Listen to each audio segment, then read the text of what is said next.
Ассаляму алейкум ва рахматуллахи баракату. Дорогие братья и сестры, я очень рад вас видеть в новой прекрасной мечети. Была такая инициатива собраться вместе, иншаллах, и поговорить о важных вещах, да, о том, как важно то, чем мы занимаемся, потому что сегодня у нас, может быть, народа не так много, потому что не для всех была лекция, да, встреча, а именно сегодня собрались те, которые занимаются вопросом заботы о вдовах и сиротах. Иншаллах, сегодня поговорим о сиротах, важность этой темы.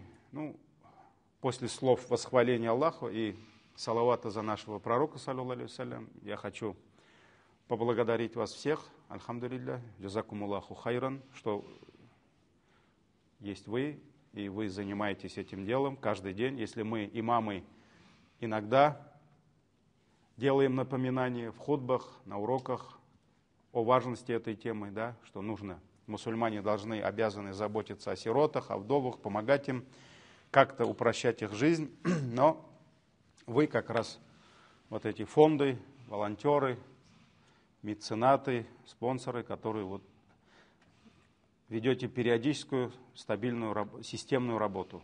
Поэтому джазакумуллах хайр, да возблагодарит Аллах каждого.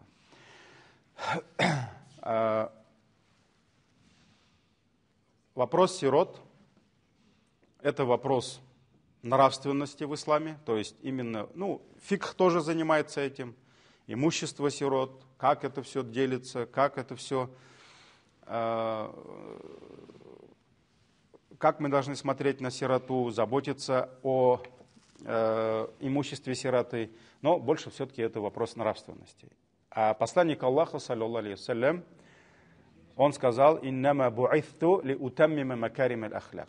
Воистину, я был послан, даже можно перевести так, только для того, чтобы довести прекрасный нрав до совершенства. Ли утаммима макарим аль-ахляк. То есть благие нравы я пришел довести до совершенства. Поэтому, если взять, скажем так, хронологию человечества, да, вот человечество, оно живет, приходили пророки, они уходили, приходили следующие, и вот пик самого прекрасного нрава, не только нрава, и веры в Аллаха, и уровня поклонения, познания Аллаха, конечно, приходит на время пророка, саллаллаху алейхи вассалям. Потому что посланник Аллаха – это был лучший из всех творений, лучший из всех пророков, и его ученики, сподвижники, которые притворили в жизнь его учение, да, Коран, книгу Аллаха, это были самые лучшие. Поэтому посланник Аллаха сказал: «Хайруль куруни карни», то есть лучшее время, лучшее поколение – это мое время, мое поколение.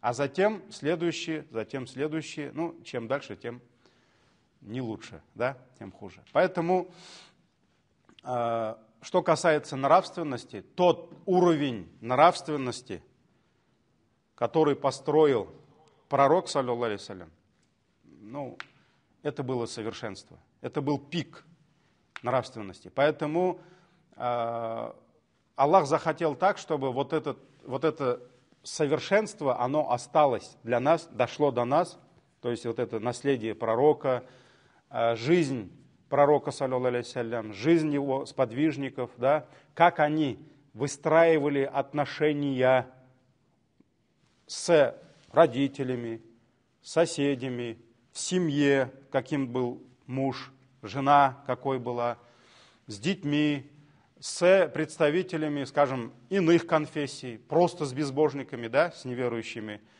И что касается нашей темы, как они построили отношения к вдовам, сиротам, вот это как раз эталон.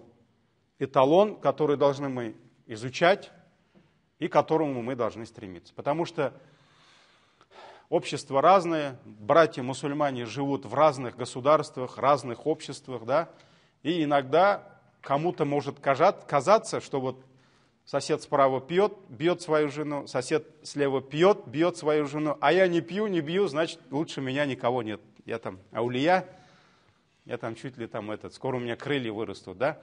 Конечно, если вот люди будут равняться на них, они всегда будут себя успокаивать и думать, что лучше них нет. Но нет. Аллах дал нам лучшее поколение, как образ для подражания, да? Вот наша цель – это мы должны равняться или хотя бы стремиться к тому, чтобы быть ближе вот к пророку, саллаллаху алейхи салям, и к его сподвижникам, праведным предшественникам, величайшим ученым. Поэтому касаемо прав, заботы о вдовах и сиротах, конечно, мы должны изучать жизнь пророка, саллаллаху алейхи вассалям, как он выстраивал вот эту систему, да, как он объяснял, рассказывал людям о важности этой темы. И, конечно же, сподвижники, которые вот это все претворили в жизнь. И вот как раз хадис пророка, саллаллаху алейхи, я был послан только для того, чтобы довести благой нрав до совершенства. Что касается самого пророка. Вот заранее, до пророчества, если изучить жизнь пророка, саллаллаху алейхи салям, еще до того, как он стал пророком, да, и начал нести, скажем так, Божие послание человечеству, да, Аллах уже заранее готовил его к этой миссии. Даже тот факт, что пророк единобожие, он начал призывать единобожие, он никогда не поклонялся ложным божествам. До еще пророчества, задолго, он был в религии Ибрахима, алейхиссалям, и он никогда в жизни он не поклонялся другим божествам. То есть Аллах уже заранее его готовил. Он никогда в жизни, не употреблял спиртное. Хотя те же арабы, к которым он пришел, с которыми он жил по соседству, его родные, дяди, да, арабы, они были довольно-таки любителями вина. И мы знаем 3 этапа запрета вина, спиртного, это как раз доказывает это. То есть, если бы пророк, саллаллаху алейхи салям, как сказала супруга, посланника Аллаха, если бы он сразу после прихода запретил бы арабам 2 вещи, никто бы за ним не последовал. Это зина и спиртное. Но он никогда не употреблял спиртное. Никогда.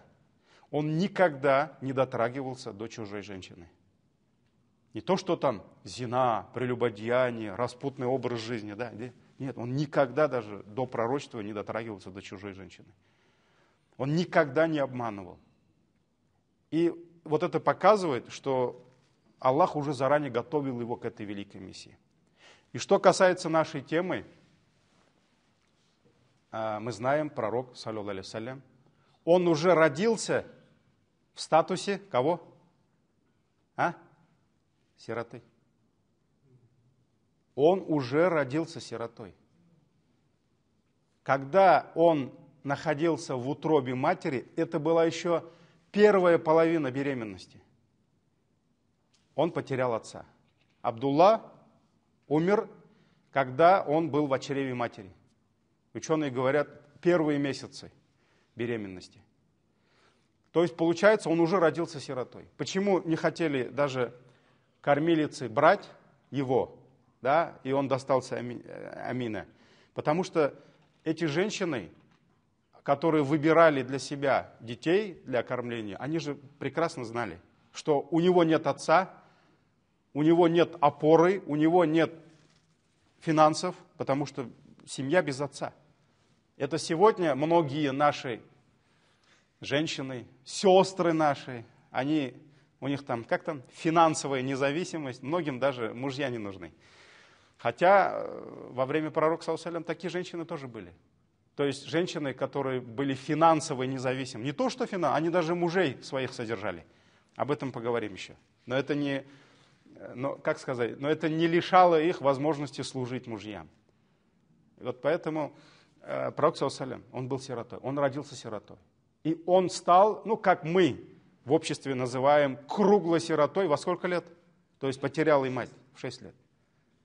То есть вот этот 6-летний мальчик, который еще, получается, сегодня, если представить, даже в школу не пошел, у него уже не стало матери. Когда они возвращались с Медины в Мекку, по дороге мать заболела и умерла. И она была похоронена там, где умерла. Еще мы знаем, пророк саллаллаху просил у Аллаха разрешения, когда еще уже стал пророком, навестить могилу матери. И он с сподвижниками навещал могилу своей матери, сидел возле могилы, плакал, и сподвижники сидели с ним и плакали вместе. Вот поэтому оплакивали.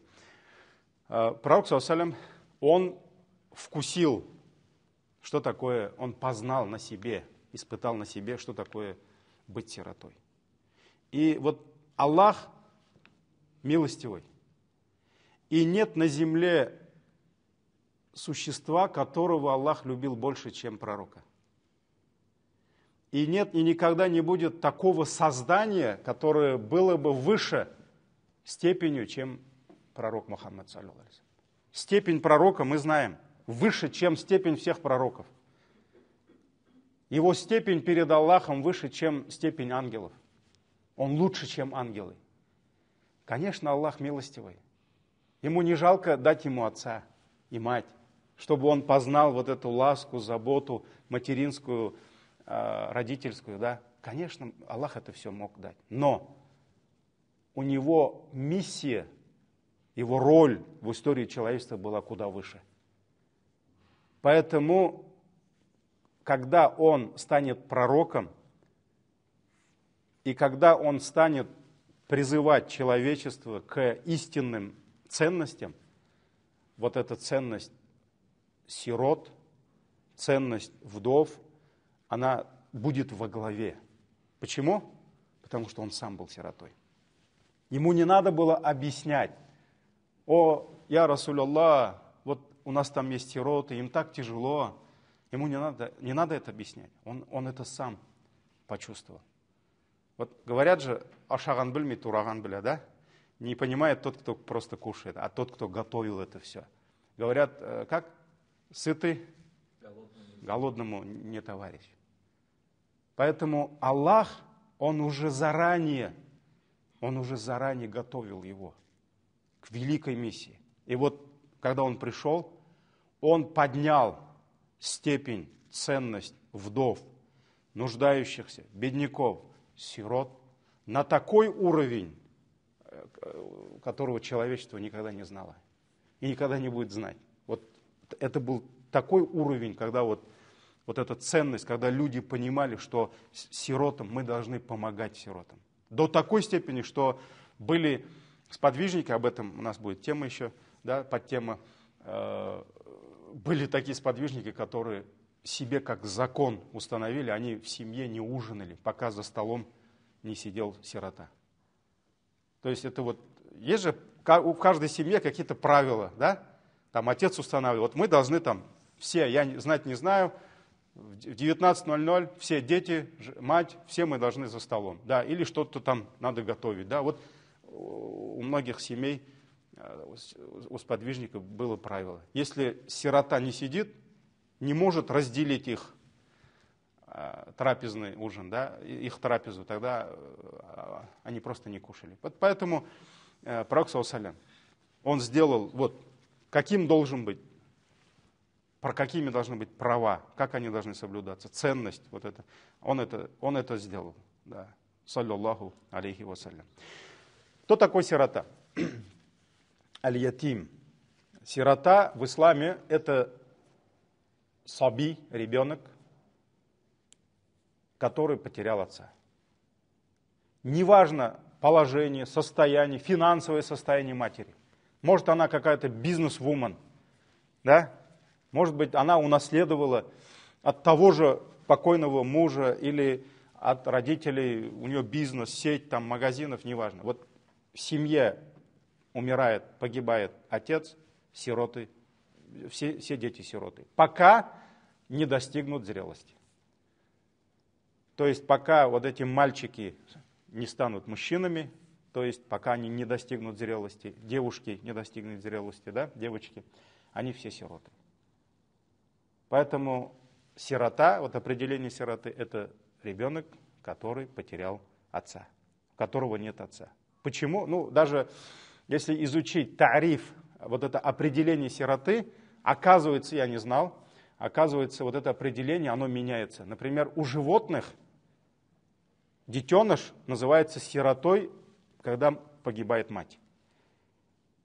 У птиц, по-моему, там, если мать и отец погибают, ну, умирают, да, когда, ну, круглая сирота. А у людей сирота – это ребенок без отца. Это показывает роль одного из родителей в воспитании, в заботе, опеке детей или там детенышей. Получается, у животных все-таки большую часть, большую заботу проявляет кто? Именно мамой. Поэтому, когда, например, у тех же львят умирает мать, они уже сироты. А вот у людей отец. Это показывает, ну, роль отца в семье. Он защитник. Он обеспечивает безопасность. Он закрывает потребности семьи. И вот как раз, видите, когда мы говорим об одной ценности, тут уже появляются другие ценности. И отец... Ну, давайте мы так договоримся, за 10 минут до конца мы оставим время и поговорим, да, потому что мне важно, как сказать, материал у меня, а опыт-то больше у вас. И когда мы все это соединим, иншаллах, будет и большее понимание, и результат. Вот, поэтому вот сирота – это ребенок, который потерял отца. И если объяснить людям, кто такой сирота, мы поймем, что оказывается в обществе сирот куда больше, чем мы думаем. Вот если посмотреть толковый словарь или там просто загуглить, написать «сирота», все-таки там слово «сирота» пишется по-другому, объясняется. И сегодня общество привыкло, что сироты – это те, которые не имеют родителей. Да? Ну, круглая сирота, вот так скажем. А в арабском языке это все, там же очень много, ну, словарный запас огромный. И там ребенок, который потерял мать, там по-другому называется, но не ятим. Ребенок, который потерял и отца, и мать, это, да, круглая сирота, он по-другому называется. А ятим, именно вот сирота, это тот, кто потерял отца. Потому что все, нет защитника. Нет того, кто обеспечивает безопасность семьи, закрывает потребности семьи. И это особенно актуально было тогда еще, когда не было водопровода, водоснабжения, когда не было, скажем так, общего системы отопления, да, когда государство, общество, вообще та эпоха не могла вот это все обеспечить этим всем. Потому что отца нет, все, воды нет дома. Дома элементарной воды нет. Ни помыться, ни попить. То есть, если вчера еще отец носил с колодца, где-то, вот даже возьмите сподвижников, когда переехали с Мекки в Медину, представьте себе, какое положение было. Бараката не было еще в Медине, пока же пророк еще дуа не сделал. Баракат появился после дуа пророка, саллаллаху алейхи ва саллям. Но воды нет, питьевой воды очень мало. Нужно было выкупать у частных лиц вот эти колодцы с чистой водой, да, с хорошим запасом. И нужно было передавать на общее пользование. Помните, Осман ибн Гаффан колодец Рум выкупил и подарил всем мусульманам. Вот поэтому это было дорого, это было затратно. Каждый день надо было ходить за этой водой. Она сама не приходила, так ведь? И вот, учитывая все это, конечно, отец, он имел очень сильную, большую степень и значимость вообще. И даже роль мужчин была она куда актуальнее, чем сегодня, потому что сегодня многим женщинам просто, ну, зачем он нужен, да? вода есть, все есть, деньги есть. А что еще надо? Зачем он нужен, да? Вот поэтому проблема есть и была. Вот, посланник Аллаха, саллаллаху алейхи вассалям, давайте, прежде чем перейти к хадисам, посмотрим аят. Вообще Коран. Ученые говорят, что Аллах не спаслал около 20 аятов, где Он напоминает нам о правах и достоинствах сирот. Около 20 аятов. Ну, для нас достаточно одного аята.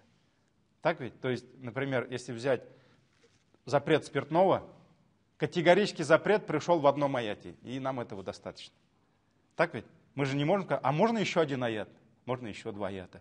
А здесь вот именно говорится про ценность, про права, где-то предостережения, где-то угрозы идут. Не смейте трогать имущество сироты, да? 20 аятов, примерно 20 аятов.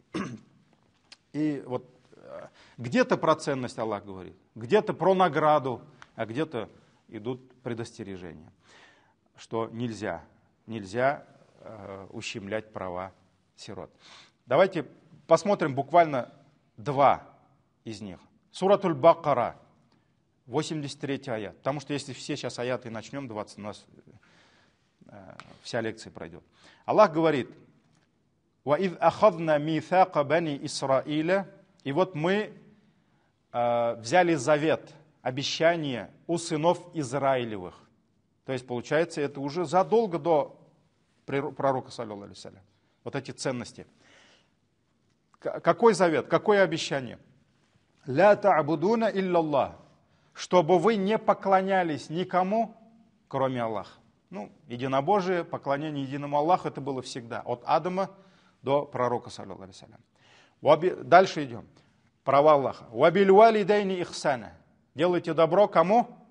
Родителям. Очень много аятов, где после Аллах своих прав сразу напоминает нам о правах родителей.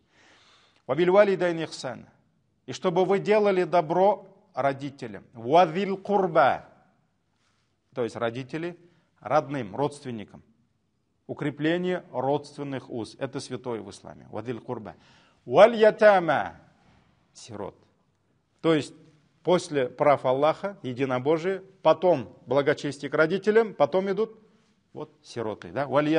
Родственники и сироты. «Валь ятама», «валь масакин». И бедные, нуждающиеся. Чтобы вы помогали, делали добро беднякам и нуждающимся. «Вакулю линнаси хусна». И говорите людям только прекрасное, благие слова. «Ва акимус саля». Выстаивайте намаз. Намаз он был всегда. Намаз был всегда. Ни один пророк не приходил на эту землю без намаза. Ни один пророк не пришел на землю и сказал: вы все будете в раю, даже если намаза у вас не будет. Поэтому намаз был фарзом. Как существовало человечество, оно всегда было фарзом. Поэтому вакимус саля, выстаивайте намаз. Ва атуз зака, выплачивайте закат. Закат был всегда, да? Сумма таваллейтум илля калиля, но затем вы отвернулись от этих заветов, от этих ценностей, илля калиля, кроме некоторых, да, кроме малого количества, минкум, из вас. Ва антум мугридун. Суратуль Бакара, 83 аят. Вот Аллах, родители, родственники, сироты. Сироты. Бакара, 83 аят. Следующая сура Маун, суратуль Маун, подаяние, да, где Аллах говорит, 3 аята буквально. Араайта лази юказзибу биддин. Видел ли ты того, который считает воскрешение, день воздаяния ложью, то есть судный день. То есть человек, который сказал, что судного дня не будет. Фадалика аллази яду'у ль-ятим. И это тот, который отворачивает от себя сироту. То есть человек, который не уверовал в Аллаха в судный день, да, воскрешение, ему тяжело соблюдать вот эти ценности, которым призывает ислам. И вот это тот, который отгоняет от себя сироту. Валя яхудду аля туамиль мискин. Он не призывает, и он не побуждает, чтобы кормить бедных. Он не побуждает. То есть перед ним нет этих ценностей. Это суратуль Маун. Да? 3 аята уж давайте. Сурату Духа. Вот, кстати, Духа надо было еще тогда, когда мы про пророка ﷺ говорили, про его сиротство. Да? Аллах говорит, «Алям яджидика ятиман». Неужели мы не нашли тебя сиротой? Он же был сиротой. Фаауа. И приютили. То есть мы нашли тебя сиротой и дали тебе приют. Обеспечили твою безопасность. Закрыли твои потребности. Дали тебе защиту. То есть сначала был Абдуль-Мутталиб, и Аллах внушил в сердце Бабая, дедушки, да, такую любовь к внуку, которая была больше, чем к его собственным сыновьям. То есть он защищал пророка Мухаммада, своего внука, даже больше, чем своих сыновей. И он давал им назидание, что вот эта сирота, это ваш племянник, это сын вашего брата, и вы должны защищать его. И он так воспитал их, что когда он умер, он перешел к кому? Ему было 8 лет, да? 8 лет умер, он потерял и дедушку, в 6 мать, потом дедушку, и его взял под опеку кто? Абу Талиб. Абу Талиб, то есть в них была ценность эта. Они понимали, что это сирота, это сын нашего родного брата, и мы не должны его оставлять. Вот, кстати, это очень важный момент. Давайте об этом еще поговорим. То есть, чтобы вот эти родные умершего, они понимали, что дети моего брата, моего дяди или еще кого-то, да, они сироты. И мы должны их защищать, потому что наша цель не просто создавать фонды, да, Майя, собирать списки и просто им помогать. Нет, наша цель, мы должны работать с их родными. Кстати, вот об этом сейчас будет хадис, иншаллах. Вот. И вот Аллах говорит, неужели мы тебя алям яджидика ятима, ты же пришел сиротой, и мы дали тебе привет. Поэтому дальше уже Аллах говорит, фааммаль ятима, а что касается сироты, фаля такхар. Фаля такхар. То есть не ущемляй его права, не притесняй его. Не притесняй его. И Хафиз ибн Кафир, есть тафсир ибн Касира, да, он говорит, то есть Аллах напоминает ему, так же, как ты был когда-то сиротой, и мы дали тебе защитников, приют, дали тебе, да, фаауак Аллах приютил тебя, фаля такхариль ятим, и ты, в свою очередь, ты не притесняй сироту. Не допускай, чтобы сирот притесняли. И вот он же через себя это все пропустил. Он же, как каждого ятима, когда он видел, да, вот этот сироту видел, после сражений, когда они теряли отцов, они не знали, что делать, у него не было отца. Я где-то еще хадис слышал, так и я не нашел этот хадис. Я, когда что-то где-то слышу, я перепроверяю, ищу в сборниках, да, когда плакал маленький ребенок, плакал, и пророк, его сердце не могло это выдержать. Он подошел к нему, спросил, что случилось, почему ты плачешь? И он говорит, мой отец пал шахидом во время сражения. Это я слышал просто, поэтому я, не уверен на 100%, да? И он спросил его, а хочешь, чтобы твоим отцом был пророк? Вот ты хочешь называть отцом пророка, да? И он сказал, да, это тебя как-то обрадует? Да, тогда я твой отец. Вот поэтому пророк, он очень любил сирот. И он не мог мимо пройти, да? Вот Аллах Тааля говорит, ты же сам был сиротой, и поэтому ля такхариль ятим, не притесняй сироту, не унижай его, не повышай на него голос. Валякин ахсин иляйхи, Ибн Касир говорит, Аллах сказал ему, делай добро сиротам и будь ласковым, нежным с ними. Вот эти несколько аятов, которые говорят о правах, ценностях сирот, и, конечно же, остальные, несколько еще аятов у нас будут. Едем дальше. Буквально 3 хадиса о ценностях сирот. Первый хадис, наверное, ученые говорят, вот если бы пришел про ценность сирот всего один хадис, тот, кто поймет этот хадис, ему этого достаточно. Других хадисов, десятки, сотни хадисов про сирот уже, они не нужны. Вот этого хадиса было бы достаточно. Сахаль ибн Сагат рассказывает, что посланник Аллаха, саллаллаху алейхи вассалям, сказал: «Ана ва кафилю льятими кахатейн». Пророк, саллаллаху алейхи вассалям, сказал: «Я и тот, кто опекает, берет под опеку сироту, кахатейн, мы будем вместе в раю». И он показал вот эти два пальца. Он показал вот эти два пальца, мы будем вместе с ним в раю. Вот так. Вот так он сказал, кахатейн, и показал два пальца. И этот хадис в нескольких риваятах идет, передал имам Бухари. Да? Я хочу оба варианта вам зачитать. Первый вариант как раз Сахаль ибн Сагат, а другой вариант Абу Хурейра передает. В другом варианте, вот к этому варианту мы еще вернемся, иншаллах. Посланник Аллаха, саллаллаху алейхи ва саллям, сказал: «Кафилюль ятими лаху аули гайрихи ана ва хуа кахатейни филь джанна». Этот уже в сборниках Муслима. Тот Бухари, а это у Муслима.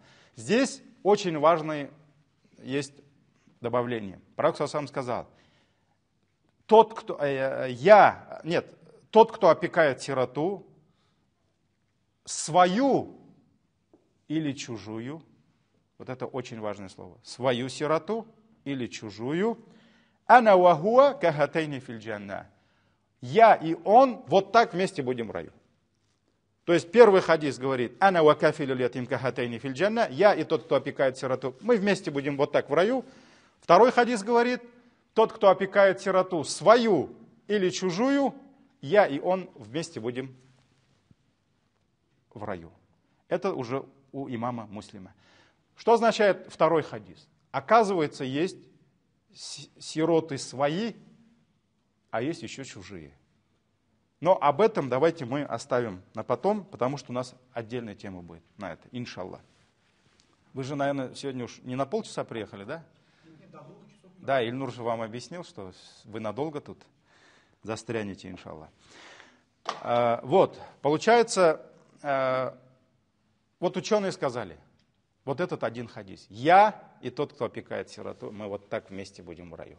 Вот этого хадиса было бы достаточно для всего человечества.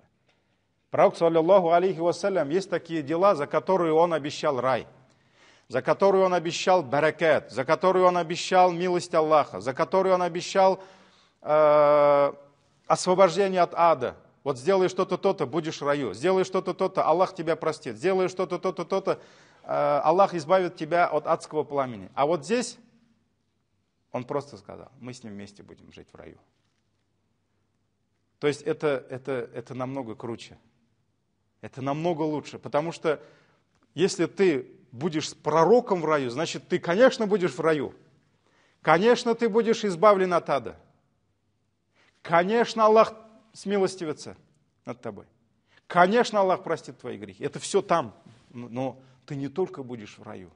Да? Где-нибудь тебе найдут там, на окраине рая, дом, да? Пророк, алейхиссаляту вассалям, сказал: вот так мы будем вместе в раю. Вот так. И ученые задают вопрос: значит ли это, что ты вместе, то есть будешь в степени пророка, саллаллаху алейхи ва саллям? Конечно, нет.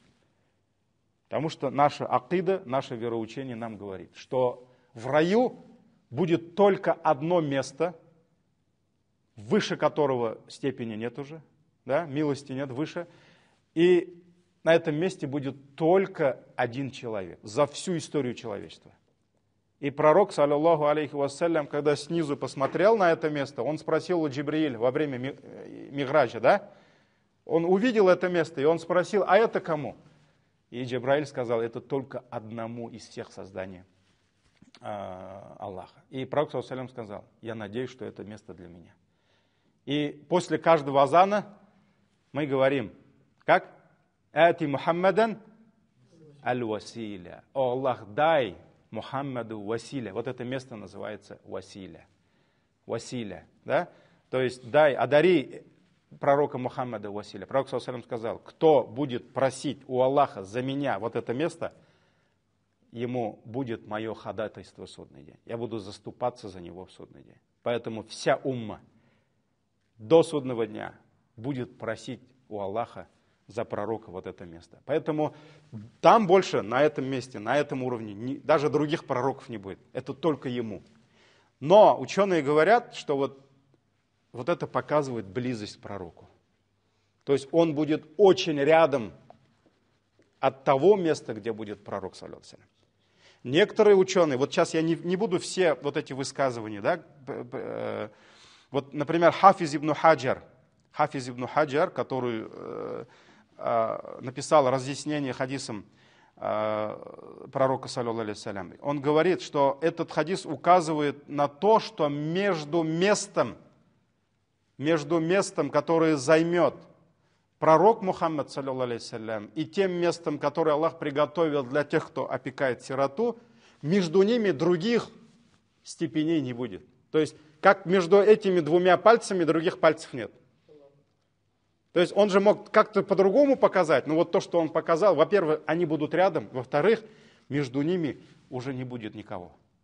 То есть, это показывает, это в высшей степени награды. Кому? Тому, кто взял на себя опеку сирот. И вот именно поэтому ученые сказали, вот этого одного хадиса. Если мы поймем смысл этого хадиса, да, все, мы можем больше другие хадисы не изучать. Но высказываний, толкования этого хадиса много, все их я не буду приводить. Вот и Хафиз ибн Хаджара я привел, и Ибн Баттала можно, да. Хаккун галя кулли му'минин ясмау хадаль хадис ан юрагиба фил амали бихи лиякуна фил джаннати рафикан линнаби. То есть это обязанность каждого верующего, который услышал этот хадис хотя бы раз в жизни, да. Его обязанность это всем телом, душой и телом стремиться притворить вот это великое дело в жизнь. То есть опекать сирот, чтобы быть в раю, не только в раю, рядом с кем?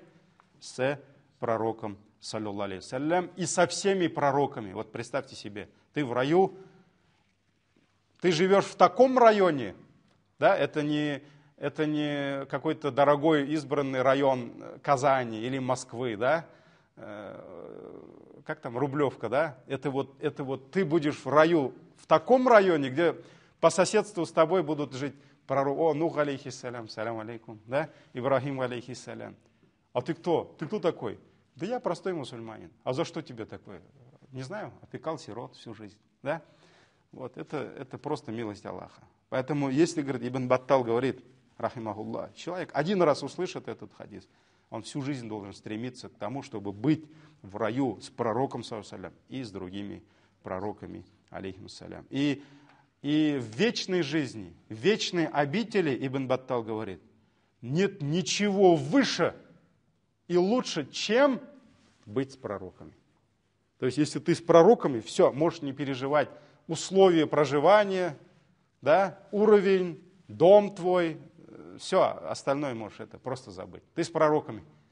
Лучше тебя никто не будет в раю. Лучше тебя жить никто не будет. А мы еще знаем такой момент, вот когда, бывает же, наверное, когда вы очень много времени тратите, может быть, где-то погружаясь вот в эти хлопоты, да, там, работаете с сиротами, да, помогаете им, может быть, как-то где-то ущемляете права там, супруги, например, да, жена иногда жалуется, а вы можете сказать, вот если по милости Аллаха, да, я окажусь там, а ученые говорят, если, говорит, человек сам окажется на каком-то уровне, но его семья, близкие окажутся чуть ниже, он обратится к Аллаху и скажет, о Аллах, а где моя семья? А где моя любимая жена? Она тоже в раю, но она может быть где-то там, да? Или наоборот. Я не говорю сейчас, мужчины там, а может жена будет лучше, окажется, да? А муж где-то там. И чтобы не расстроить этого раба или эту рабу, Аллах скажет ангелам, приведите его в семью. То есть его не будут спускать туда из-за того, что там чуть ниже его семьи. Да? Ты такой пропустил, субханаллах. Ну, потом спросишь, ладно? То есть, субханаллах, Аллах милостивый. Кто-то оказался там, выше, да, ученые говорят. Он спросит, а где моя семья? Чтобы его не расстроить, Аллах скажет ангелам, приведите семью рядом, чтобы она была. Поэтому приходите домой поздно, весь день вы там что-то раскидывали, работали с сиротами, да, искали довольство Аллаха, тут же нажалуются. Вот расскажите им про это. Да, Матуры, я буду тебя искать оттуда, иншаллах. Да? Или наоборот, жена может обрадовать мужа. Это милость Аллаха. Вот получается, вот это первый хадис. Ну, два хадиса у нас, да, уже получается. Я и тот, кто опекает сироту, я и тот, кто опекает сироту, свою или чужую. И вот следующий хадис, ну, давайте возьмем как один хадис, второй хадис. Абу Хурайра, радиаллаху анху, передает, что посланник Аллаха, саллаллаху алейхи вассалям, сказал, это у Бухари и Муслима приходит. Ас-са'и аля аль-армалати валь-мискин. Тот, кто опекает, тот, кто помогает, тот, кто спешит, бегает, ходит с заботой о вдовах и мискинах, бедняках, он подобен кому? Каль-муджахид фи сабилилля. Он подобен тому, кто сражается на пути Аллаха. На пути Аллаха. И Абу Хурайра, кто передал этот хадис. И я еще думаю, что он сказал. То есть он же сейчас это пересказывает от пророка. Говорит, и он еще сказал. Он подобен муджахиду на пути Аллаха. И еще он сказал. Вакаль каими ля яфтур. И он подобен еще тому, который ночами выстаивает намаз без отдыха. Без отдыха, да? Вакассаими ля юфтир. И он подобен постящемуся, который не отдыхает, то есть не пропускает пост. Который непрерывно совершает ночные намазы и постится. Этот хадис передал имам Аль-Бухари и Муслим. Вот здесь две категории людей. Это первые армаля, вдовы, да. Даже, кстати, вот это слово вдова, хотя означает это та женщина, у которой умер муж, вот это армаля, ирмаль. Ученые говорят, что корень этого слова все-таки значение имеет, это нуждаемость. Потому что женщина, которая потеряла защитника, мужа, кормильца, да, она уже, автоматически она уже превращалась в статус нуждающегося. Потому что, все, нету того защитника, нету той опоры. Вот. И, мискин, это уже нуждающиеся, да, бедняки. И вот пророк, саллаллаху алейхи вассалям, обещал тем, кто заботится о вдовах и нуждающихся, обещал три награды. Первое, каль-муджахид фи сабилилля. Это человек, который сражается на пути Аллаха. Вот ты едешь куда-то, в какую-то семью, едешь в метро Кэш-энд-Керри или там в Ленту, да, еще куда-то, чтобы купить продукты. Кому? Сиротам, твоим подопечным. Ты на пути Аллаха. Ты муджахид. То есть он подобен муджахиду фи сабилилля, на пути Аллаха. Плюс еще тому, что ты сражаешься на пути Аллаха с оружием против врага, за свою религию, за свою семью, да, тебе еще бонусом записывается, как будто ты каждую ночь совершаешь тахаджуд. Каждую ночь. Почему каждую ночь? Потому что пророк ﷺ сказал, он подобен выстай каиму, который стоит на намазе, ля яфтур, который не отдыхает. Вот тот, кто совершал тахаджуд, все равно он нуждается в отдыхе. Так ведь? Ему надо какую-то часть поспать, полежать. Мы же не пророк, саллаллаху алейхи вассалям. Это он мог не есть, не спать. Аллах ему давал такую силу, такой баракат. Мы нуждаемся во сне. Но человек, который опекает вдов и нуждающихся, он подобен тому, кто без сна, без отдыха каждую ночь совершает тахаджуд. Ва кассаими ля юфтир. То есть, и еще плюс третий момент. и постящемуся, который ля ифтар, то есть не делает ифтар, то есть каждый день постится. Каждый день постится. И вот эти все 3 награды, они обещаны кому? Кто опекает вдов, сирот, нуждающихся. Это милость Аллаха. Вот представьте себе, человек с оружием на джихаде, плюс еще ночами не спит, плюс еще каждый день постится. Кто это может сделать? А? Было время, когда джихад, знаем, Бадр, да? Бадр, сражение. Когда джихад, когда сподвижники вышли на сражение, и они постились, да? Было время, когда один из подвижников, я, говорит, положил свою голову на камень, вот так, они все уставшие были, я на камень, и мне казалось, что камень сейчас треснет от жара моей головы. То есть это было, это невозможно представить, да? И вот Ибн Баттал, рахимахуллах, дает такое толкование этому хадису. Кто не может сражаться на пути Аллаха, кому тяжело выстаивать ночные намазы и поститься, фальямаль бихадаль хадис. Пусть он найдет этот хадис, изучит его и притворяет в жизнь. За то, что он будет притворять этот хадис в жизнь, да, будет опекать сирот, бедняков, будет нянчиться. Это же не просто так взял, на карту закинул, да? Там надо что-то сделать, надо, не знаю, может у них с машиной проблемы, надо взять машину, там, отремонтировать, в доме проблема, где-то что-то найти надо, с кем-то переговорить надо. Это же хлопоты, что-то закупить, привезти надо. То есть это целые хлопоты, это занимает время, силы. Вот все, выезжаешь, ты на пути Аллаха, у тебя сражение идет сейчас, да? И ты еще всю ночь, оказывается, намаз делал. Всю ночь не спал. На самом деле ты же спал. Ты еще вчера пораньше лег, чтобы выспаться, потому что сегодня у тебя нагрузка, да? Ты всю ночь спал. Нет, ты не спал перед Аллахом. Ты всю ночь намаз делал. Ты сегодня завтракал, скоро у тебя обед, да? А перед Аллахом ты сегодня постишься. Ты же ночью не делал намаз. Нет, ангелы писали всю ночь. Ты днем не постился, ангелы пишут. Вот Ибн Баттал говорит, это милость Аллаха. Только за то, что ты опекаешь вдов, сирот. Если, субханаллах, вот, и очень важно здесь ният, дорогие братья и сестры. Ният. Иннамаль а'малю бинният. Каждый раз, когда мы что-то собираемся делать на этом пути, то есть ради Аллаха, забота, опека, защита, помощь вдовам, сиротам, беднякам, обновляйте свой ният.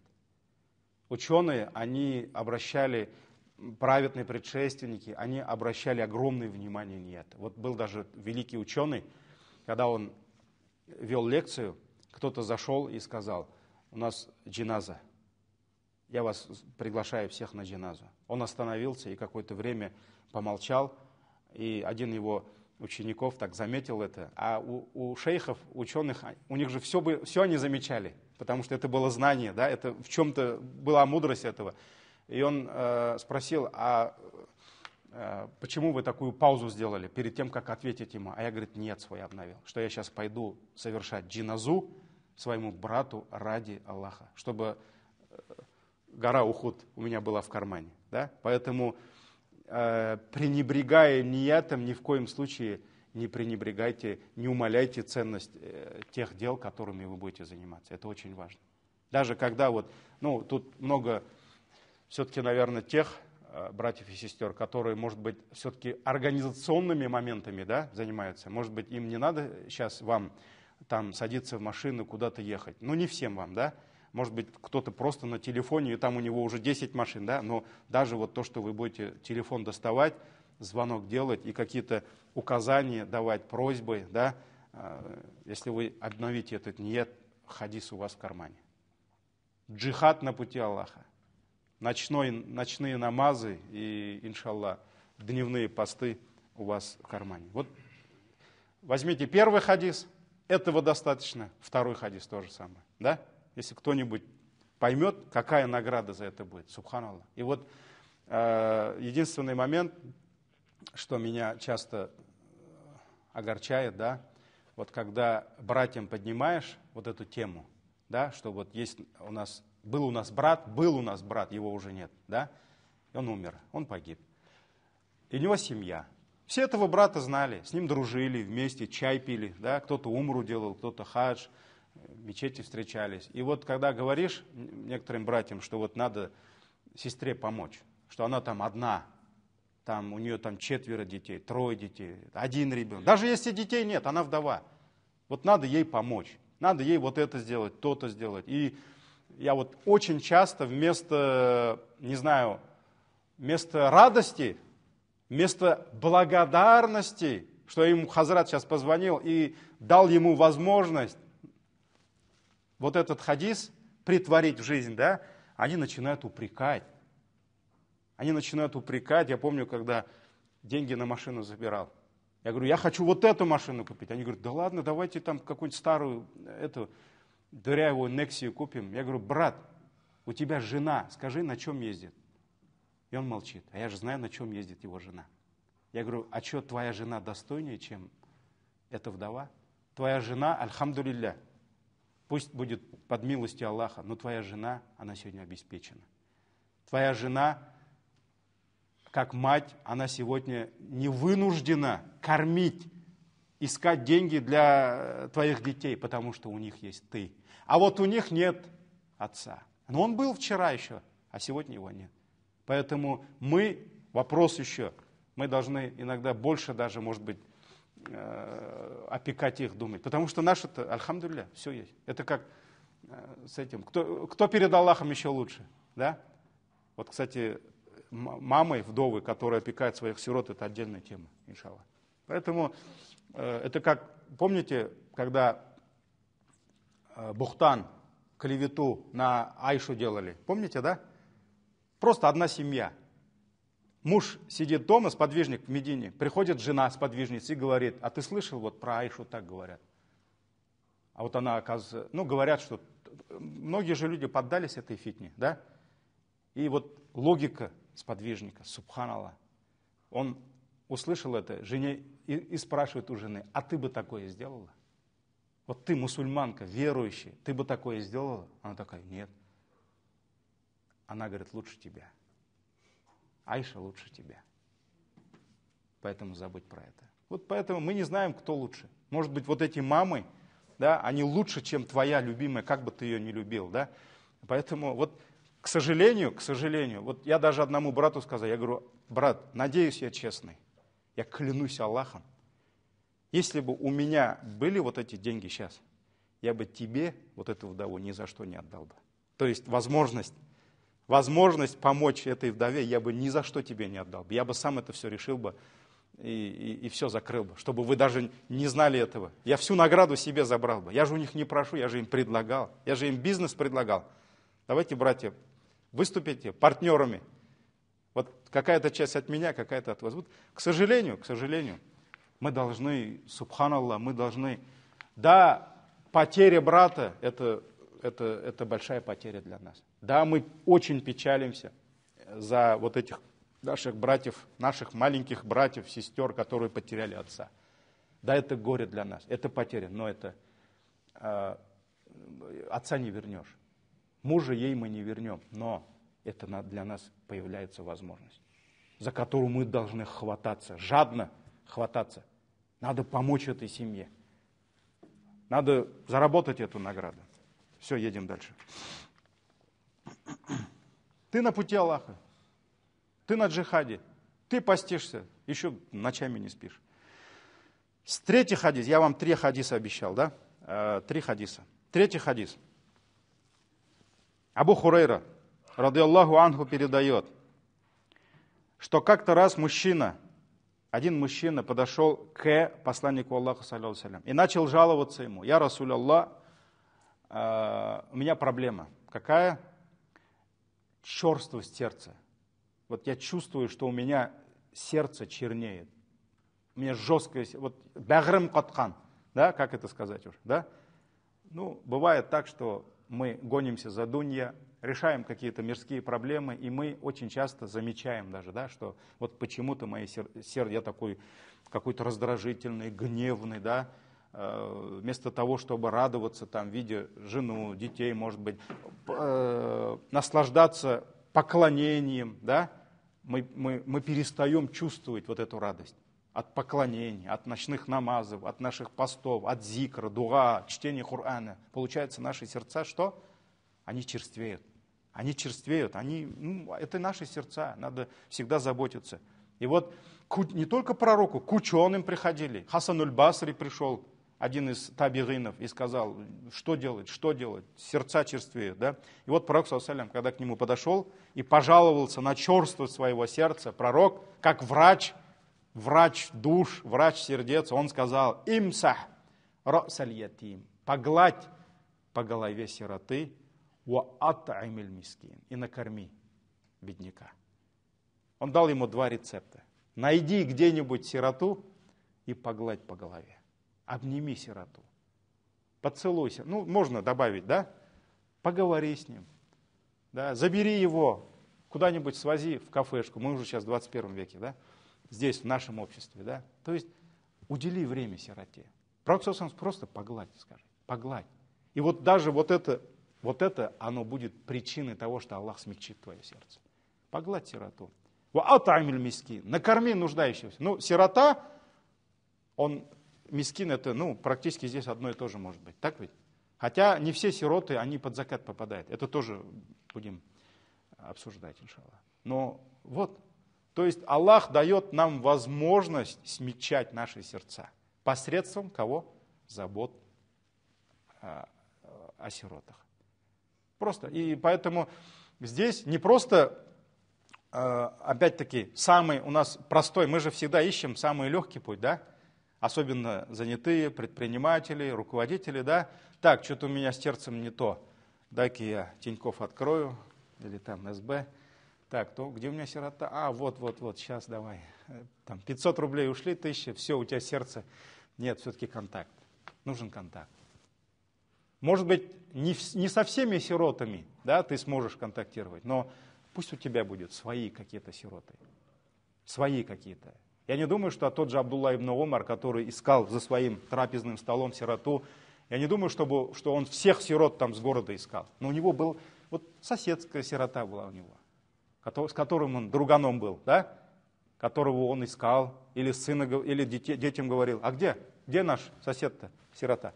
Вот поэтому в списке наших сирот не только должны быть их карты или карты матерей, да, или счета банковские, или адреса, дай-ка я там сейчас что-нибудь отправлю. Нет, может быть, иногда просто заехать, забрать. Вот ты с детьми в субботу хотел куда-то поехать, покушать, да?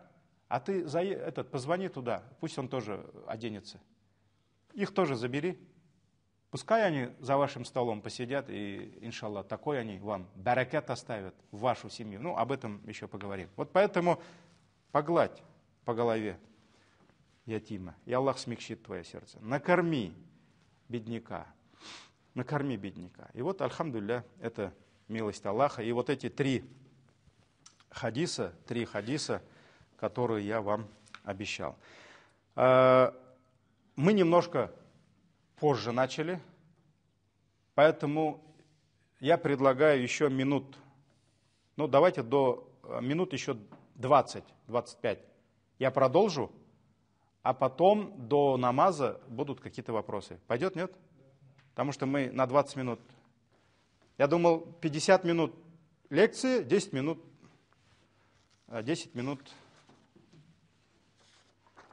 полемика, да, или там какие-то вопросы. Все, давайте тогда 20 минут еще. Следующее, давайте перейдем аят, хадисы и немножко слова, высказывания сподвижников, ученых. Следующее высказывание – это слова имама Катада. Катада – это, альхамдулилля, величайший ученый, это уже после сподвижников пошли табигины, Хасан аль-Басри, другие. И вот очень много Ибн Касир приводит его высказывания, как он разъяснял аяты. И вот имам Катада, рахимахуллах, он сказал такие слова. Это правило правила, как мы должны, как мы должны выстраивать правильные отношения с сиротами. Он сказал, кун лиль ятим. Какие-то, если у вас вопросы возникают, Мурат, ты же говорил вопрос, надо где-то записывать, потом давайте обсудим, ладно? Потому что мне тоже интересно это все. Кун лиль ятими каль абир рахим. Будь для сироты как милосердный отец. То есть сирота это тот, кто потерял отца, а не мать. И ему кого не хватает? А? Альхамдулилля, если мать рядом. Альхамдулилля, степень матери в 3 раза больше. И получается, это участь матери, это доля матери в жизни ребенка, в его воспитании, в его чувствах, не знаю, в любви к нему. Степень матери выше. Поэтому 3 раза сказал, твоя мать, потом только отец. Да? Но сирота, у него нет отца. И он нуждается в воспитании, в опеке отца. И вот поэтому здесь очень важно мужское воспитание, мужское внимание, очень важно. Не просто рядом с мамой, пришли еще мамой, и там сидят, что-то говорят, да? Особенно вот если в семье сын растет, да? Вот у нас, когда я в Нижнекамске работал, у нас, кстати, в МВД, в УВД был круглый стол. И там начальник УВД, мне очень интересный факт, я об этом даже не задумывался. Мы про воспитание подростков, про преступления среди подростков, мы обсуждали эту тему. И он очень интересную вещь сказал. Вот, Юсуф Хазрат, ты, говорит, посмотри у себя в соборной мечети, я там тогда в соборной мечети имам и мухтасиб. И он мне сказал, вот ты, говорит, посмотри, говорит, тех подростков, которые к тебе приходят. Многие у них, говорит, у многих из них отцов нет. И они, говорит, наверное, приходят вот за этими мужчинами, отцами, которых им не хватает. То есть вы должны, когда выстраиваете систему работы с подростками, да, вы должны учесть этот момент. Потому что вы, мужчины, должны им дать то, что отцы не смогли. Там не только идет речь о сиротах. У нас же очень много, к сожалению, детей растут без отца, имея этих отцов.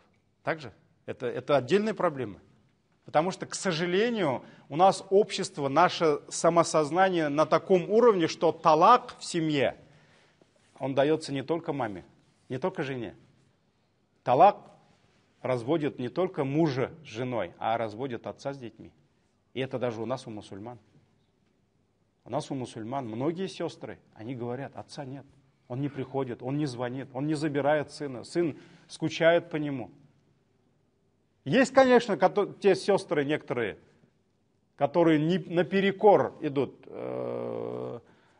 воле Аллаха, наперекор канонам ислама, когда они там день и ночь там отца ругают, вон там сволочь ваш отец, там, можете это вырезать, да? Бросил вас там. Тут, конечно, доля такая, шикарная доля, вот, негативная, и матеря есть. Но мы сегодня не об этом. Поэтому очень много подростков, Карим, которые приходят в мечеть, я вот именно молодежь, вы же с молодежью работаете, которые, они ищут вот этих авторитетов. Мама мамой, это женщины. Мы любим, уважаем женщин, но это бабы. Кстати, баба на русском языке это не издевательство, а это статус. Пока мать не рожала сына, ее даже бабой не называли. Баба это была та, которую сына родила. Поэтому это не издевательское слово, но это женщины. А ему, подростку, ему мужское слово надо. Ему надо мужское слово. И вот как раз те, кто занимается этим. Вот, кстати, я позавчера запросил у нас в Алтан, кто пришел на учебу. Бабушки сколько, дедушек. Я говорю, посчитайте мне, детей сколько. У нас более 400 подростков пришли. Более 400 подростков. Это самое слабое звено у нас. Это то звено, которым ни мамы не нужны уже многим, ни отцы не нужны. У них мы биологические мамы, отцы, а у них идеологические уже где-то у кого-то там. Это просто, это нам милость Аллаха. Он взял, собрал 400, и вот они сидят перед нами, надо же с ними что-то делать. Это огромная ответственность. Вот я немножко ушел, да? Вот, будь для сироты как милосердный отец. Варуддаль мискина бирахмати валин. И ответь мискину, то есть он пришел к тебе, попросил что-то. Как ты можешь ему ответить? Ты можешь выгнать его, накричать на него, кузиме куринме, да? И так далее, и так далее. И вот он сказал, ответь бедняку бирахматин, милосердием, валин, мягкостью. Лин — это мягкость. То есть ответь ему мягко. Эти слова приводит Ибн Абу-Дунья в своей книге «Ан-нафакату аля аль-гиял». Вот поэтому кто такой любящий, заботливый, милосердный отец? Он же не стал говорить, будь как отец. Так отцы бывают разные, да? А вот он сказал, как милосердный отец. И вот когда ты опекаешь сироту, ты должен быть как любящий его, любящий, заботливый, милосердный, который желает ему только счастья, добра отец. Вот именно. Поэтому Аллах Тааля как говорит, не притесняй сироту, не притесняй сироту. И вот здесь у нас очень, субханаллах, я вот никогда не задумывался над этим, очень интересный момент появляется, что касается отца, да? Почему вот когда мы смотрим на сирот, это не наши дети, но надо смотреть на них, как на своих.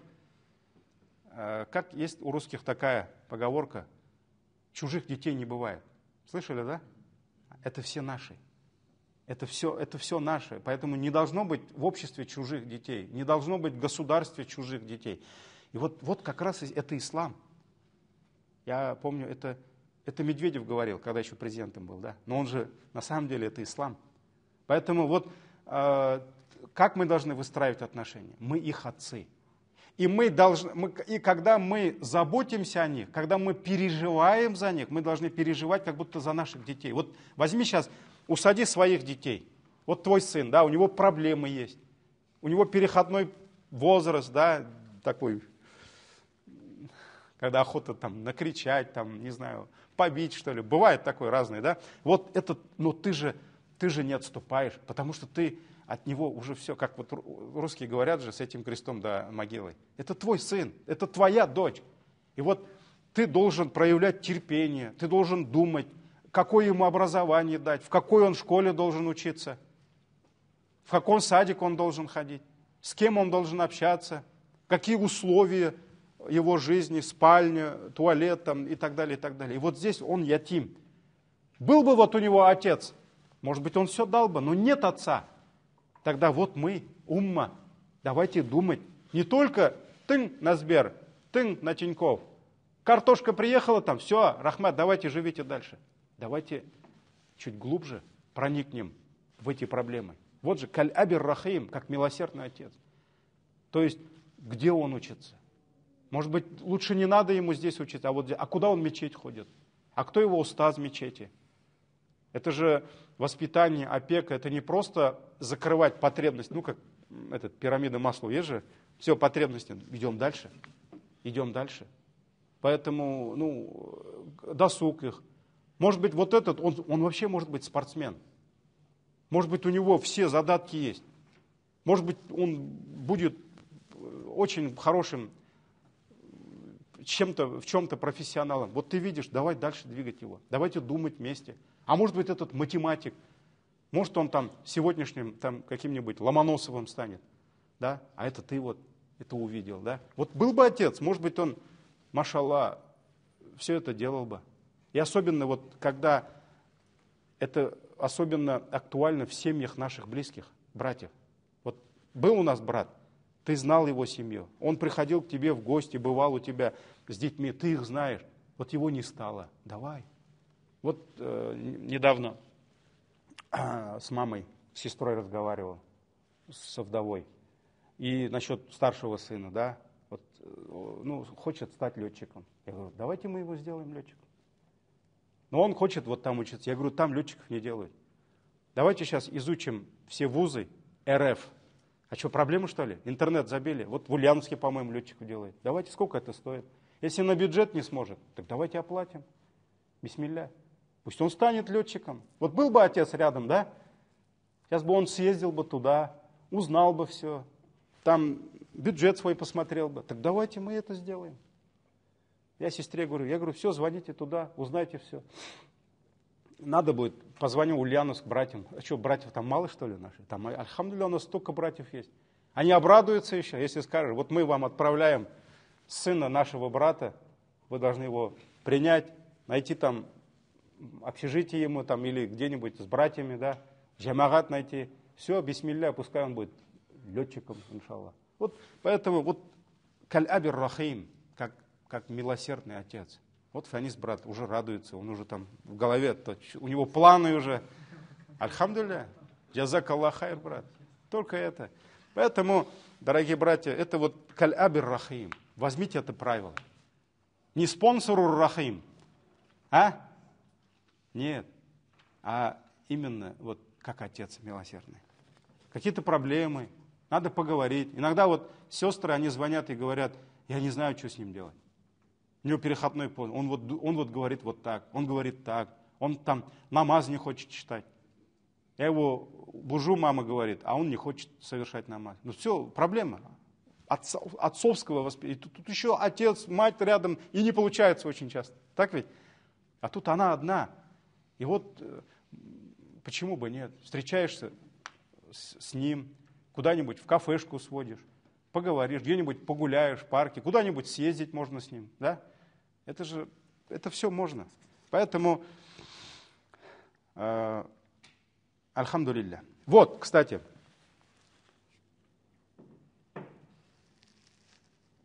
тафсир. Когда Аллах Тааля говорит, сура Ад-Духа, 9 аят, не притесняй сироту. Вот здесь в тафсире говорится, поступай с сиротой так, как бы ты пожелал, чтобы с твоими детьми поступали. Вот следующая тема. Ну, это продолжение этой темы. Сирота. Казалось бы, вот эти люди, они далеки от нас. Вот есть многие наши братья и сестры, они далеки от этой темы. Вообще общество, оно далеко от этой темы. Сирота. Вот если скажешь сирота, все вспоминают каких-то бродяг, да? Каких-то там неряшливых этих, которые ходят там в автовокзалы. Или же детдом вспоминают, да? Ладно еще, если в хорошем смысле детдом вспоминают. Те, кто вот, ребята ездят, сестры ездят по детдомам, да? Они общаются, да? Вот. Но почему-то вот тема сирот, она далека от нас, но она очень близка нам. Положение сирот. Вот почему в тафсире говорится, поступай с сиротой так, как бы ты пожелал, поступали с твоими детьми. Вот возьми своих детей сейчас. Альхамдулилля, давайте вот сейчас все представим, сколько у нас сыновей, детей, да? Альхамдулилля, они не сироты. Потому что у них есть кто? А? У них есть мы. Альхамдулилля, у них есть мы, да? Ну вот давайте сегодня мы придем домой. Чай попьем с нашими детьми, пообщаемся, поприкалываемся, посмеемся, да? Пообнимаемся, поцелуем их. Все. Мы укладываем их спать, целуем на ночь и ложимся спать. И утром мы не проснемся. Есть такая возможность? А? Конечно. У кого нет? Есть такая. Наши дети сегодня ночью, не дай Аллах, но мы мусульмане, мы реально на все смотрим, да? Не дай Аллах, вот, но сегодня наши дети, они ложатся спать и утром просыпаются со статусом кого? Сироты. Тебя нет, все, твои дети сироты. Завтра утром они стали сиротами. И Ильнур их включил в список сирот. А твою любимую супругу он включил куда? В список вдов. Вот у кого есть гарантия, что такого не будет? А? Нет. Вот поэтому в тафсире сура Ад-Духа говорится, сегодня построй отношения с сиротами так, как бы ты хотел, чтобы люди построили отношения с твоими детьми. Вот что ты хочешь для своих детей? Вот желай это то же самое для сирот. Потому что никакой гарантии. И про это Аллах не спаслал аят. Это аят, запишите, Ниса, 9 аят. Почитайте тафсира этого аята. Сурату Ниса. Аллах Тааля говорит: وَلْيَخْشَ الَّذِينَ لَوْ تَرَكُوا مِنْ خَلْفِهِمْ ذُرِّيَّةً ضِعَافًا خَافُوا عَلَيْهِمْ فَلْيَتَّقُوا اللَّهَ وَلْيَقُولُوا قَوْلًا سَدِيدًا. Я сам даже красиво не смог перевести, я вот прямо скопировал, да, но и то, это не тот перевод, где, как Аллах говорит нам, да. И вот Аллах говорит: пусть опасаются те, да, то есть не принижают, не унижают, не оскорбляют, пусть они опасаются этого, да, которые боялись бы за своих немощных потомков, если бы им пришлось оставить их после себя. То есть Аллах говорит: вот если вы переживаете за своих маленьких детей, вот балаларам, если меня завтра не станет, как вам тяжело будет? Кто будет опекать вас? Кто будет вам помогать? Кто вас в школу будет возить?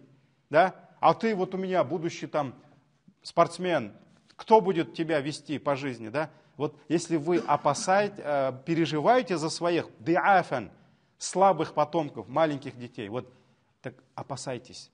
Опасайтесь из-за сирот. То есть это сурату Ниса, 9 аят. 9 аят. То есть нужно выстраивать, то есть ма юхиббу ли нафси. Мусульманин желает для брата то, чего желает себе. Так ведь? Поэтому ты сегодня, когда выстраиваешь отношения, работу с сиротами, ты должен выстраивать такое, как будто завтра ты оставишь своих детей сиротами. И только тогда мы это поймем. И вот даже если взять многих сестер сегодня, которые занимаются этой темой, помощь о вдовах, там, помощь сиротам, да, многие сестры, почему они в теме? Потому что они сами стали вдовами. Потому что они сами в теме, они сами тянут лямку вот эту. Они сами сегодня переживают, как мне за школу заплатить. Потому что у них нет рядом вот этого опекуна, вот этой защиты.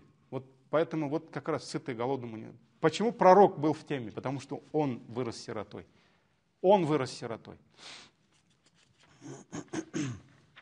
И сколько лет он получал заботу, любовь Абу Талиба, и когда он все окреп, да, почему он забрал у Абу Талиба Алия?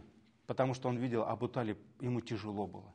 Хотя он был авторитетом, его слово было очень весомым, да, он же один раз только сказал: все, не отдам я вам моего племянника, да, все курайшиты там, закрыл им рот, но он был бедным, он сам был нуждающимся, и пророк поэтому пришел и сказал: дай мне сына, Алия. Он забрал Алия себе на воспитание, потому что ему тяжело было всех содержать. И потом, альхамдулилля, его не отпустил. Кияу был, да? То есть он свою дочь, любимую дочь, самую любимую, наверное, Фатиму, он отдал Алию. Вот поэтому, вот же, оно приходит через вот эти чувства, через эти переживания. И вот здесь то же самое. Каль абир рахим. То есть как милосердный отец. Так, что, вопросы? Или еще 5 минут? Еще 5 минут, да? А потом вопросы. Потом намаз, иншаллах. Или отдохнем? Следующая наша тема – это жизнь сподвижников. Это жизнь сподвижников. Машаллах, это как раз то поколение людей, которые вот собрали в себе вот эти все ценности. И пророк, саллаллаху алейхи вассалям, он так воспитал в них вот эти чувства ответственности, да, перед обществом, перед братьями, перед сестрами, перед бедняками, нуждающимися, перед сиротами, перед вдовами. Они, альхамдулилля, в жизни каждого практически из них имели место вдовы и сироты. Были вдовы, которые каждый день просыпались, открывали дверь, и на крыльце их была провизия. На целый день вода и на целый день еда. И они даже не знали, кто это принес. И особенно все это приносили когда? Ночью. Ночью. Я даже вот иногда сравниваю, если сегодня ночью в какой-то деревне увидят одного мужика с мешком ходит, да, никто о нем хорошо не подумает.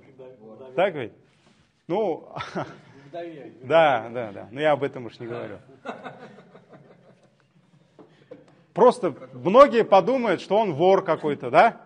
Где-то что-то, наверное, украл, что-то у кого-то забрал, и вот он, негодяй, идет домой, да? Почему сподвижники, они таскали вот эти продукты в воду ночью, чтобы никто их не видел? Бывали такие семьи, которые годами открывали дверь, где сироты, где вдова, и находили воду, еду, но они даже не знали, что это именно вот он это им приносит. Потому что они каждый раз не заходили к ним, не попрекали их, аль-минна валь-ада, да? То есть это большая тема в совершении добрых дел. Когда человек делает кому-то добро, а потом все время напоминает об этом. Я там подарил Раилю часы. И каждый раз встречаюсь, так смотрю, брат, где мои часы? Нормально, тебе же понравились, да? И ему приходится 10 раз мне благодарить. Да, джазакаллах хайр, брат, да, хазрат, да, вот мне понравилось. Ну, это болезнь. Это болезнь. Когда мы кому-то делаем добро, а потом попрекаем его за это. Каждый раз напоминаем. А как там это, мясорубка моя, как там? Там вдове подарил, там и каждую неделю звонит. Как там? Нормально, мясорубка. Вам понравилось? Вам же понравилось? Да, джазакаллах хайр. Вот. Поэтому сподвижники, они... Вот в чем разница с сегодняшними мусульманами? Ну, не все, да? И сподвижниками. Сегодня, как мы, запомните, сегодня, как мы с вами скрываем свои грехи и недостатки, они скрывали свои благие дела. Потому что они делали это ради Аллаха. Да, Раиль, как профессионал в этом, он меня спросит, а неужели не надо ничего показывать, да? Это другой. Ну, это тоже сложная тема, потому что это с ниятом связано, но хархальда некоторые деяния пророк показывал. Когда где-то, вот был случай, да, когда нужен был закат, и никто не давал. И когда вышел один, встал и дал, остальные посмотрели на него и начали вставать и давать. И пророк ﷺ сказал, кто возродил, оживил благую сунну, какое-то благое дело, которое потеряло ценность, он получит такую награду, которую сделает, то есть он получит награду всех тех людей, которые сделают после его примера вот этого. Поэтому здесь такая сложная грань. Вот здесь с нашими братьями, сестрами, вот, которые занимаются отчетами, вот, показывают это. Здесь надо с ними поговорить, надо подумать вот эту систему, грань. Да? Но, например, тот же Умар ибн Абдуль-Азиз, он каждый день давал садака, но в пятницу он показывал это, потому что он был первым лицом в государстве. А когда первое лицо что-то делает, ну, когда первое лицо улыбается, смеются, все должны смеяться. Так ведь? Когда первое лицо занимается спортом, все начинают заниматься спортом. Когда первое лицо дает садака, многие его свита начинают давать садака. Поэтому говорят, Умар ибн Абдуль-Азиз, рахимахуллах, будучи халифом, он каждый день давал садака, но он это скрывал. Но в пятницу он специально это показывал. Для чего? Не для того, чтобы там кичиться, там, проявлять там, хвастовство, там, мақтанырға, нет. Он понимал, что он первое лицо, он должен быть примером. И он показывал пример, и после него люди давали. Здесь то же самое. Вот нужны такие дела, которые вот прямо, ну пусть их только Аллах знает. Даже твоя жена не должна дома знать. А так охота рассказать жене надо. Чувствуете, нет? Вы меня понимаете? Вот ты что-то доброе сделал, так, бисмилля, да? Домой пришел, там, еще жена там что-то недовольна. Там. Вот так охота рассказать. Матурым, вот должны быть у нас некоторые секреты. Вот откуда люди узнавали, что ночами на их крыльце оставлял вот именно этот сподвижник? А? Да. Когда омывали его тело, его плечи были в мозолях. Плечи были в мозолях, натертые, блестели уже. И люди спрашивают, а что у него случилось? Так он же ночами. Ну, две причины, почему узнавали. Первое, это когда омывали тело, они спрашивают, а что у него, почему так? Да он мешки таскал ночами, вдовам, сиротам. А второй момент, какой? Все, мешков нет, воды нет. Значит, это вот он же умер. Значит, он нам приводит. Вот поэтому, альхамдулилля, вот это были сподвижники. И Гумар ибн Хаттаб, у него был сын Абдулла. Ну, были сыновья, вот один из них, который передавал хадисы. Да, сколько хадисов передал. Вот давайте остановимся на этом. Да, и после намаза как раз продолжим истории Абдулла ибн Умара. Абдулла ибн Умара, ради Аллаху анхума. Пусть Аллах будет доволен и им, и его отцом. Субханак Аллахума бихамди, шаду алла иляха илля, астагфирука ва атубу илейк.